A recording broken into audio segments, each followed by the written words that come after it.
দান শুধু অর্থ নয়, সময় ও ভালোবাসাও হতে পারে। আমরা অনেক সময় মনে করি দান মানেই শুধু অর্থ বা কোনো বস্তু দেওয়া, কিন্তু আসলে দানের অর্থ আরও অনেক বড়। একজন মানুষের জন্য নিজের সময় দেওয়া, মনোযোগ দিয়ে কথা শোনা কিংবা ভালোবাসা দেওয়াও হতে পারে সবচেয়ে মূল্যবান দান। সব মানুষের পক্ষে অর্থ দিয়ে সাহায্য করা সম্ভব নয়, কিন্তু সবার পক্ষেই কোনো না কোনোভাবে অন্যের পাশে দাঁড়ানো সম্ভব। একটি ভালো কথা, একটু সহানুভূতি বা কিছু সময় কারো জীবনে অনেক বড় পরিবর্তন আনতে পারে। অনেক সময় একজন মানুষ অর্থের চেয়ে বেশি চায় একটু ভালোবাসা, একটু সম্মান এবং এমন কাউকে যে তার কথা মন দিয়ে শুনবে। দান তখনই সবচেয়ে সুন্দর হয় যখন এর পেছনে থাকে নিঃস্বার্থ মন।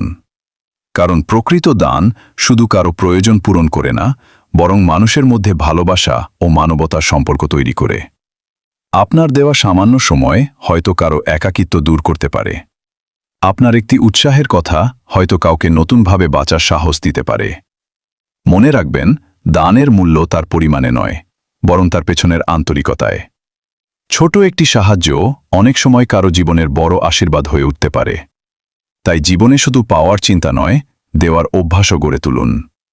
কারণ একজন মানুষের সবচেয়ে বড় সম্পদ হল তার ভালো মন এবং অন্যের জন্য কিছু করার ইচ্ছা। আপনার কি মনে হয়, সময় ও ভালোবাসা কি অর্থের মতোই মূল্যবান দান হতে পারে? আপনার মতামত কমেন্টে জানান।